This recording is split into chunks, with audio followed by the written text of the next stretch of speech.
गणेशाय नमः।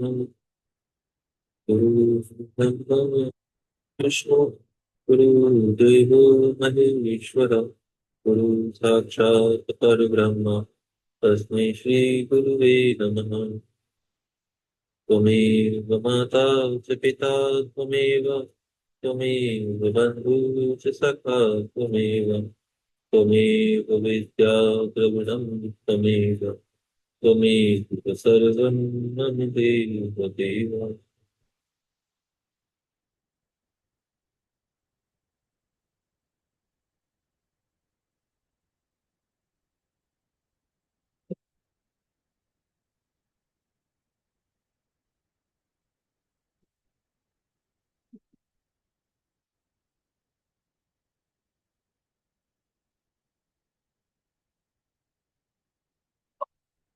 यहाँ से 16वां अध्याय प्रारंभ होता है। इस अध्याय में जलंधर से भयभीत देवताओं का भगवान विष्णु के समीप जाकर उनकी स्तुति करना, भगवान विष्णु सहित देवताओं का जलंधर की सेना के साथ भयंकर युद्ध करने का वर्णन किया गया है। श्री सनत कुमार बोले, इंद्र सहित सभी देवता उस दैत्य को पुनः आता हुआ देखकर भय से कांप उठे और शीघ्र ही एक साथ भाग गए। प्रजापति को आगे कर वे सब बैकुंठ में गए और फिर प्रजापति सहित सभी देवता प्रणाम कर भगवान विष्णु की स्तुति करने लगे। देवता बोले, हे ऋषिकेश, हे महाबाहु, हे भगवन, हे मधुसूदन, हे देव देवेश, हे सर्व दैत्य विनाशक, आपको नमस्कार है। मत्स्य रूप धारण कर सत्यव्रत राजा के साथ प्रलयाब्धि में विहार करने वाले तथा वेदों को लाने वाले मत्स्य रूप हे भगवान विष्णु, आपको नमस्कार है। समुद्र मंथन के लिए देवताओं के महान उद्योग करते समय मंद्राचल पर्वत को धारण करने वाले कच्छप रूप आपको नमस्कार है। मनुष्यों को आश्रय देने वाली इस वसुंधरा को दाढ़ पर धारण करने वाले यज्ञ वराह स्वरूप हे भगवान, आपको नमस्कार है। विप्र रूप से दैत्येंद्र बलि को छलने वाले उपेंद्र नामक वामन रूपधारी हे भगवान विष्णु, हे विभु, आपको नमस्कार है। क्षत्रियों के शत्र का अंत करने वाले, माता का हित करने वाले, कुपित होने वाले तथा दुष्ट जनों का विनाश करने वाले और परशुराम जी के रूप से अवतार धारण करने वाले, आपको नमस्कार है। लोक को प्रसन्न करने वाले, मर्यादा पुरुष तथा शीघ्र रावण का वध करने वाले और सीतापति राम के रूप में अवतार ग्रहण करने वाले, आपको नमस्कार है। गूढ़ ज्ञान वाले, राधा जी के साथ विहार करने वाले तथा विविध लीला करने वाले कृष्ण रूपधारी, आप परमात्मा को नमस्कार है। गुप्त शरीर धारण करने वाले, योग के आचार्य तथा वेद विरुद्ध जैन रूप एवं बौद्ध रूप को धारण करने वाले, आप लक्ष्मीपति को नमस्कार है। सधर्म की स्थापना के लिए मलेच्छों का विनाश करने वाले, अनंत शक्ति से संपन्न तथा कल की रूप धारण करने वाले, आपको नमस्कार है। हे प्रभु, देवहूति के लिए कपिल रूप धारण कर सांख्य योग का उपदेश करने वाले, आप महात्मा सांख्याचार्य को नमस्कार है। परम हंस रूप से आत्म मुक्ति परक परम ज्ञान का उपदेश करने वाले ज्ञान रूप विधाता, आपको नमस्कार है। समस्त लोगों के हित के लिए पुराणों की रचना करने वाले तथा वेदों का विभाग करने वाले वेद व्यास रूपधारी, आपको नमस्कार है। इस प्रकार मत्स्यादि रूपों में भक्तों के कार्य के लिए तत्पर रहने वाले तथा सृष्टि पालन एवं प्रलय करने वाले ब्रह्म रूप हे प्रभु, आपको नमस्कार है। अपने दासों के दुखों को दूर करने वाले सुखद शुभ स्वरूप गरुड़ पर सवारी करने वाले पीतांबरधारी, आप भगवान विष्णु को नमस्कार है। सभी क्रियाओं के एकमात्र कर्ता तथा शरणागत रक्षक, आपको नमस्कार है। आपको बार बार नमस्कार है। दैत्यों के द्वारा संतप्त देवताओं के दुख का नाश करने वाले हे वज्र स्वरूप शेष रूपी शैया पर शयन करने वाले तथा सूर्य चंद्र नेत्र वाले आपको नमस्कार है। हे कृपा सागर, हे रमानाथ, हम शरणागतों की रक्षा कीजिए। जलंधर ने भी सभी देवताओं को स्वर्ग से निकाल दिया है। उसने सूर्यदेव, चंद्रदेव तथा अग्निदेव को उनके स्थान से हटा दिया है, तथा पाताल से नागराज को और धर्मराज को भी निकाल दिया है। वे देवता मनुष्यों के समान भटक रहे हैं, इससे वे शोभित नहीं हो रहे हैं। इसीलिए हम आपकी शरण में आए हुए हैं। आप उनके उसके वध का उपाय सोचिए। श्री सनत कुमार बोले। तब करुणा सिंधु मधुसूदन देवताओं का यह दीन वचन सुनकर मेघ के समान गंभीर वाणी में कहने लगे। विष्णु जी बोले, हे देवताओं, आप लोग भय का त्याग कीजिए। मैं स्वयं युद्ध में जाऊंगा और दैत्य जलंधर से युद्ध करूंगा। इस प्रकार कहकर दुखी मन वाले भक्त वत्सल दैत्यारी विष्णु अनुग्रह पूर्वक सहसा उठकर गरुड़ पर वेग से सवार हो गए। उस समय देवताओं के साथ जाते हुए अपने पति श्री विष्णु को देखकर नेत्रों में जल भरकर हाथ जोड़कर समुद्र पुत्री श्री लक्ष्मी जी ने यह वचन कहा। श्री लक्ष्मी जी बोली, हे नाथ, यदि मैं आपकी प्रिया और सदा आपकी भक्त हूँ, तो हे कृपानाथ, आप मेरे भाई का वध युद्ध में कैसे कर सकते हैं? विष्णु जी बोले, मैं उस जलंधर के साथ अपना पराक्रम करूंगा। देवों ने मेरी स्तुति की है, अतः मैं शीघ्र ही युद्ध के लिए जाऊंगा। किंतु रुद्रांश से उसके उत्पन्न होने, ब्रह्मा जी को वचन देने तथा आपकी प्रीति के कारण इस जलंधर का वध नहीं करूंगा। श्री सनत कुमार बोले। यह कहकर भगवान विष्णु शंख चक्र गदा तथा तलवार धारण कर गरुड़ पर सवार हो गए और इंद्र आदि देवताओं को साथ लेकर युद्ध करने के लिए वेग पूर्वक चल पड़े। विष्णु जी के तेज से प्रकाशित होते देवताओं के साथ सिंहनाद करते हुए वे भगवान विष्णु शीघ्र वहां पहुंचे जहां वह जलंधर था।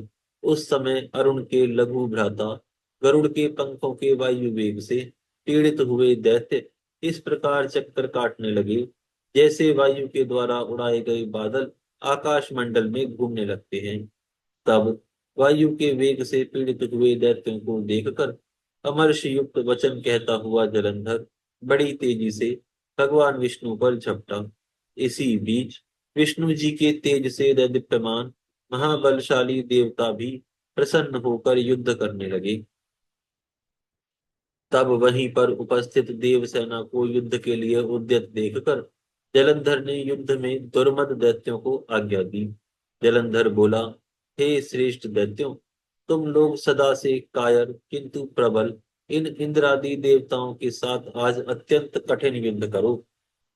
1 लाख संख्या वाले मौर्य, 100 संख्या वाले धौर्म, करोड़ों की संख्या वाले कालके, 1 लाख की संख्या वाले कालक द्रोहद्र तथा कंक नामक असुर तथा अन्य असुर भी मेरी आज्ञा से अपनी अपनी सेनाओं के साथ निकले।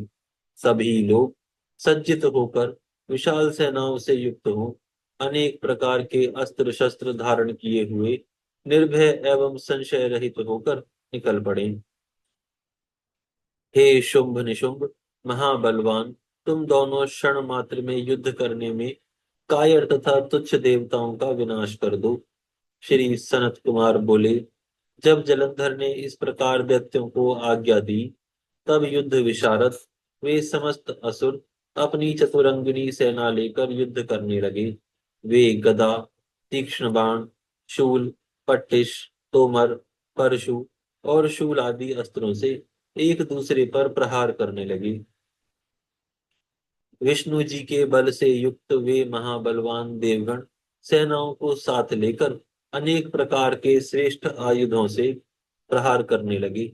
वे सिंह के समान गर्जन करते हुए तथा बाणों को छोड़ते हुए युद्ध कर रहे थे। कोई तीक्ष्ण बाणों से, कोई मूसलों और तोमरों से तथा कोई परशु से एवं त्रिशूल से एक दूसरे पर प्रहार कर रहे थे। इस प्रकार देव दानवों में महाभयंकर संग्राम छिड़ गया, जो मुनियों तथा सिद्धों में भय उत्पन्न करने वाला था। यहाँ पर यह अध्याय पूर्ण होता है। यहाँ से 17वां अध्याय प्रारंभ होता है। इस अध्याय में भगवान विष्णु और जलंधर के युद्ध में जलंधर के पराक्रम से संतुष्ट भगवान विष्णु का देवों एवं श्री लक्ष्मी सहित उनके नगर में निवास करने का वर्णन किया गया है। श्री सनत कुमार बोले, इसके बाद महापराक्रमी दैत्य शूल परशु और पट्टिशों से भय से व्याकुल चित्त वाले देवताओं पर प्रहार करने लगे। तब दैत्यों के आयुधों से छिन्न भिन्न शरीर वाले इंद्र सहित सभी देवता भय से व्याकुल चित्त हो उठे और रण से भागने लगे। तत्पश्चात देवताओं को भागते हुए देखकर ऋषिकेश भगवान विष्णु गरुड़ पर सवार होकर शीघ्र ही युद्ध करने के लिए आ गए। भक्तों को अभय देने वाले वे भगवान विष्णु चारों ओर प्रकाश फैलाते हुए सुदर्शन चक्र को हाथ में धारण करने के कारण अत्यंत शोभायमान हो रहे थे। हे मुनि, समस्त युद्धों में विशारद शंख खड़ग गदा एवं शांग धनुष धारण करने वाले कठोर अस्त्रों से युक्त तथा अत्यंत कुपित उन महावीर विष्णु ने शांग नामक धनुष चढ़ाकर उसकी टंकार की। उसकी महान नाद से त्रिलोकी व्याप्त हो गई। क्रोध में भरे हुए भगवान विष्णु ने धनुष से छोड़े गए बाणों के द्वारा करोड़ों दैत्यों के सिर काट डाले। उस समय अरुण के छोटे भाई गरुड़ के पंखों के वायु के वेग से पीड़ित हुए दैत्य आकाश में पवन प्रेरित बादलों के समान चक्कर काटने लगे। तब दैत्यों को गरुड़ के पंखों की आंधी से पीड़ित देखकर देवताओं में भय उत्पन्न करने वाले महादैत्य जलंधर ने अत्यधिक क्रोध किया। उन्हें दैत्यों को मर्दित करते हुए देखकर भड़कते हुए होठों वाला वह जलंधर भगवान विष्णु से युद्ध करने के लिए वेग पूर्वक आ गया। उस दैत्यपति ने देवताओं तथा असुरों को भय उत्पन्न करने वाला महानाद किया। उससे सुनने वालों के कान विदीर्ण हो गए। दैत्य जलंधर के महान भयंकर नाद से सारा जगत व्याप्त हो गया और कांप उठा। इसके बाद बाणों से आकाश को पूर्ण करते हुए भगवान विष्णु तथा उस दैत्येंद्र ने घमासान युद्ध किया। हे मुनि, परस्पर उन दोनों के उस भयंकर युद्ध से देवों असुरों ऋषियों तथा सिद्धों को बड़ा आश्चर्य उत्पन्न हुआ। भगवान विष्णु ने दैत्य की छाती में एक बाण से प्रहार करते हुए बाण समूहों से उसके ध्वज छत्र धनुष तथा बाणों को काट दिया। इसी बीच उस दैत्य ने भी बड़ी शीघ्रता से हाथ में गदा लेकर उछलकर उस गदा से गरुड़ के सिर पर प्रहार करके उसे पृथ्वी पर गिरा दिया। भड़कते हुए होठों वाले उस दैत्य ने कुपित होकर अपने चमचमाते हुए तीक्ष्ण शूल से भगवान विष्णु की छाती पर भी प्रहार किया। उसके बाद दैत्यनाशक भगवान विष्णु ने हंसते हुए अपने खड्ग से उसकी गदा काट दी और शारंग धनुष की प्रत्यंचा चढ़ाकर तीक्ष्ण बाणों से उसे भेद दिया। इस प्रकार देवताओं के शत्रुओं का वध करने वाले भगवान विष्णु क्रोध में भरकर अत्यंत तीक्ष्ण एवं भयदायक बाण से जलंधर दैत्य पर शीघ्रता से प्रहार करने लगे। तब महाबली दैत्य ने उनके बाण को आया हुआ देखकर अपने बाण से उसे काटकर बड़ी शीघ्रता से भगवान विष्णु की छाती पर प्रहार किया। महाबाहु वीर विष्णु भी असुर के द्वारा छोड़े गए उस बाण को तिल के समान काटकर गर्जन करने लगे। फिर क्रोध से कांपते हुए विष्णु जी ने जब दूसरा बाण धनुष पर रखा, तभी महाबली उस दैत्य ने अपने बाण से उस बाण को काट डाला। तब वासुदेव भगवान विष्णु ने क्रोध पूर्वक उस राक्षस के विनाश के लिए पुनः धनुष पर बाण चढ़ाया और सिंह की भांति गर्जना की। बलशाली दैत्येंद्र जलंधर ने क्रोध से अपने होठों को काटते हुए अपने बाण से भगवान विष्णु के उस शारंग धनुष को काट दिया। इसके बाद देवताओं को भय देने वाला, उग्र पराक्रम वाला तथा महावीर वह दैत्य तीक्ष्ण बाणों से मधुसूदन पर प्रहार करने लगा।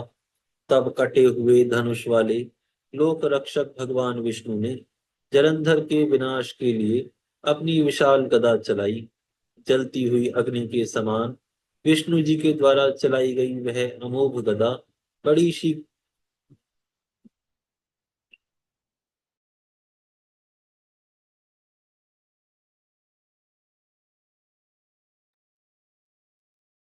वह अमोघ गदा बड़ी शीघ्रता से उस राक्षस के शरीर में लगी। वह महादैत्य उसके प्रहार से पुष्पमाला से आहत हुए मदोन्मत्त हाथी के समान कुछ भी विचलित नहीं हुआ। तदनंतर देवताओं में भय उत्पन्न करने वाले रणदुर्मद उस जलंधर ने क्रोध में भरकर अग्नि के सदृश त्रिशूल विष्णु जी पर चलाया। तब भगवान विष्णु ने शिव जी के चरण कमलों का स्मरण करके अपने नंदक नामक खड्ग से शीघ्र ही बड़ी तेजी से उस त्रिशूल को काट दिया। त्रिशूल के कट जाने पर उस दैत्य ने सहसा उछलकर शीघ्रता पूर्वक आकर अपनी दृढ़ मुष्टि से विष्णु जी की छाती पर प्रहार किया। तब उन महावीर विष्णु ने उस प्रथा की चिंता न करके अपनी दृढ़ मुष्टि से जलंधर के हृदय पर प्रहार किया। तदनंतर जानुओं, बाहुओं एवं मुष्टियों से पृथ्वी को शब्दायमान करते हुए उन दोनों महावीरों का बाहु युद्ध होने लगा। हे मुनि श्रेष्ठ, इस प्रकार उस दैत्य से बहुत देर तक युद्ध करके भगवान विष्णु विस्मित हो गए और मन में दुख का अनुभव करने लगे। इसके बाद मायाविदों में श्रेष्ठ तथा माया करने वाले विष्णु जी प्रसन्न होकर मेघ के समान गंभीर वाणी में दैत्यराज से कहने लगे। विष्णु जी बोले, हे दैत्य श्रेष्ठ, तुम महाबाहु, रण दुर्मद तथा धन्य हो, जो इन उत्तम आयुधों से तनिक भी भयभीत नहीं हुए। मैंने इन्हीं उग्र आयुधों से महायुद्ध में बहुत से दुर्मद तथा वीर दैत्यों को मारा है। वे छिन्न देह होकर मृत्यु को प्राप्त हो गए। हे महादैत्य, मैं तुम्हारे युद्ध से प्रसन्न हो गया हूँ। तुम महान हो। तुम्हारे समान वीर चराचर सहित त्रिलोकी में आज तक दिखाई नहीं पड़ा। हे दैत्यराज, तुम्हारे पराक्रम से मैं प्रसन्न हूँ। तुम्हारे मन में जो भी हो उस वर को मांगो, वह अदेय ही हो तो भी मैं तुम्हें दूंगा। श्री सनत कुमार बोले, उन महामायावी भगवान विष्णु का यह वचन सुनकर महाबुद्धिमान दैत्यराज जलंधर ने कहा। जलंधर बोले, हे भावुक, यदि आप प्रसन्न हैं तो मुझे यह वरदान दीजिए कि आप मेरी बहन महालक्ष्मी तथा अपने गणों के साथ मेरे घर में निवास करेंगे।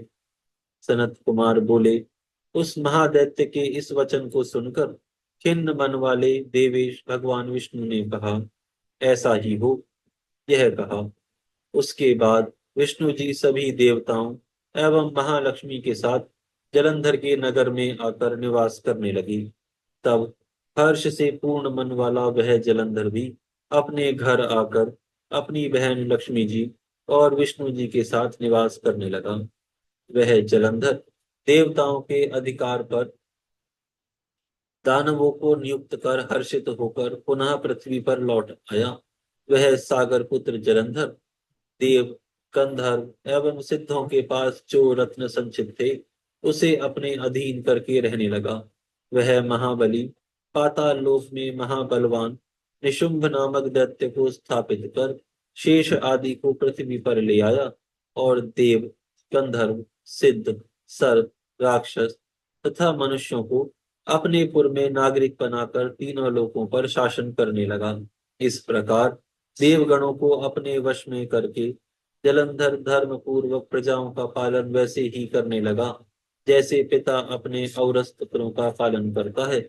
उसके धर्म पूर्वक राज्य का शासन करते रहने पर कोई भी रोगी, दुखी, दुर्बल, दीन दिखाई नहीं पड़ता था। यहाँ पर यह अध्याय पूर्ण होता है।